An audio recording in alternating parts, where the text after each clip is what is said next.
Hello guys, সবাই কেমন আছেন? আশা করছি সবাই ভালো আছেন। আজকে যাব বাংলাদেশ আর জিম্বাবুর খেলা দেখতে। বন্ধু জুবায়েদও আমার সঙ্গে আছে। আজকে ব্লগটা হবে স্টেডিয়ামে যাওয়ার পুরো খেলা দেখার প্রসঙ্গে।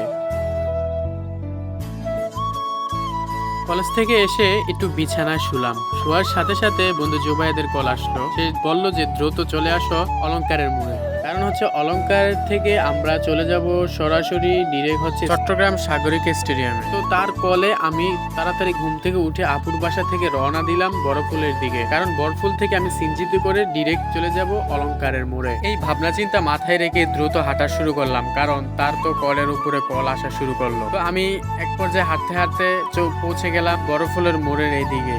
তো বড়ফুলের এদিকে এসে আমি গাড়ি খুঁজতে লাগলাম আশেপাশে, কিন্তু গাড়ি পাচ্ছিলাম না। তবে একটু সামনে আবার এগিয়ে যাওয়ার চেষ্টা করলাম। এগিয়ে দেখলাম যে কতগুলো গাড়ি এখানে দাঁড়িয়ে আছে। তো আমি গাড়িগুলোর দিকে এক পর্যায়ে এগিয়ে যেতে লাগলাম। এগিয়ে যেয়ে গাড়িতে উঠে পড়লাম। গাড়িতে উঠে রওনা দিলাম অলংকারের দিকে। তার আগে বিশাল জ্যামের মধ্যে পড়েছিলাম।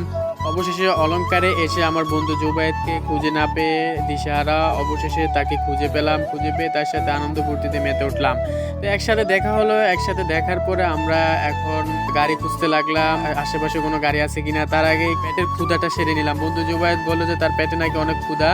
তো সে এখান থেকে নাস্তা করে হচ্ছে গিয়ে আমরা স্টেডিয়ামের দিকে রওনা দেব। তো আমরা এখন আছি আলিফ অ্যান্ড রেস্টুরেন্টের সামনে। তো এখান থেকে কথা বলে আমরা রিক্সাতে করে চলে যাব আমরা হচ্ছে স্টেডিয়ামে। তো এখানে খাওয়া দাওয়া শেষ করলাম, একটু বসে গল্প গুচ্ছ করলাম। এখান থেকে একটি রিক্সা করলাম, আমাকে ডাক দিয়ে রিক্সায় করে উঠে 30 টাকার ভাড়া দিয়ে অলংকার থেকে সাগরিকা স্টেডিয়ামে চলে যাচ্ছিলাম। আর আগে আমরা রিক্সাতে বসে একটু গল্প করছিলাম আর কথা বলছিলাম, সাথে আশেপাশের দৃশ্যটাও দেখছিলাম। খুব ভালোই লাগছিল, চারিদিকের পরিবেশের বাতাসটা খুবই ভালো লাগছিল। তাই আনন্দের সাথে রিক্সায় উঠে বাতাস খেতে খেতে যেতে লাগলাম। তো সে রিক্সায় উঠে তার স্বপ্নের কথাগুলো আমাকে বলতে লাগলো।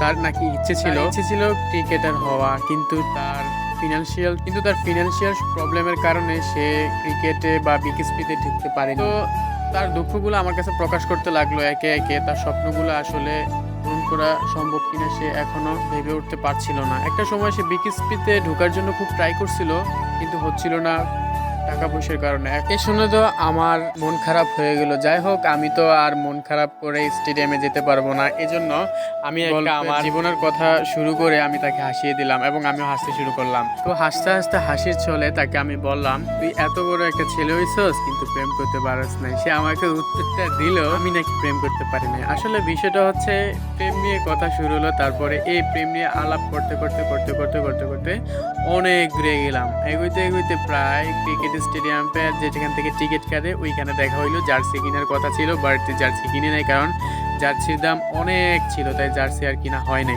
এই হচ্ছে প্রেম নিয়ে গল্প করতে করতে অনেক দূর এগিয়ে গেলাম।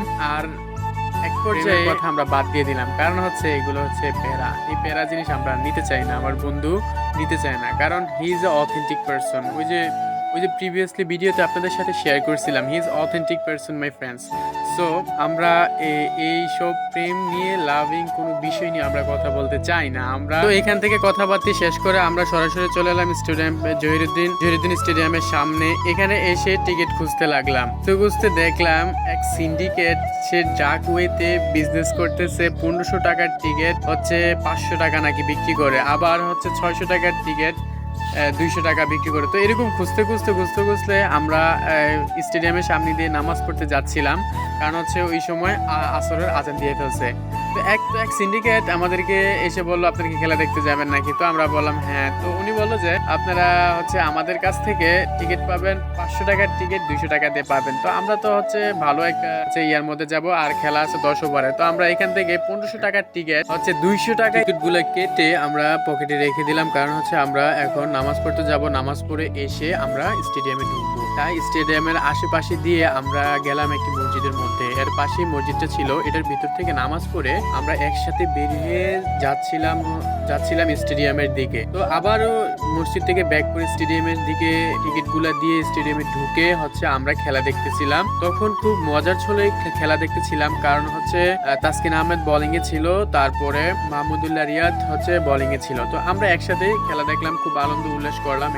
আমাদের এখান থেকে আবার সিকান্দার রাজাকে দেখতে পেলাম এক নজরে। সিকান্দার রাজাকে দেখে আমরা আরো আনন্দ উল্লাসে মেতে উঠলাম, কারণ একজন জনপ্রিয় ক্রিকেটারকে দেখে আমাদের খুব ভালোই লাগলো এখানে। তো একসাথে আমরা খুব আনন্দ উল্লাস করছিলাম। তো এই দিনটি আমার খুব ভালো হয়ে গেছে আজকে, কারণ আমি খুব আনন্দ উৎসাহের সাথে ছিলাম এখানে। আমার বন্ধু জুবায়েদও ছিল আমার পাশে। তারপরে খেলা শেষ করে আমরা স্টেডিয়াম থেকে বের হলাম। বের হয়ে দেখলাম মানুষের ঘমাগম আর অনেক ভিড়। তো এখান থেকে আমরা কথাবার্তা শেষ করে হাঁটতে হাঁটতে চলে এলাম অলংকারের মোড়ে। অলংকার এসে আমরা একসাথে কতক্ষণ কথা বললাম এবং একটু চা পান করলাম। চাটা খেয়ে পাশের দোকানটা থেকে চা খেয়ে আমরা রওনা দিলাম বাসার দিকে। তো এই ছিল আজকের ভিডিও। নেক্সট ভিডিও দেখতে সাবস্ক্রাইব করে ফলো করে সাথে থাকবেন, সঙ্গে থাকবেন। আল্লাহ হাফেজ।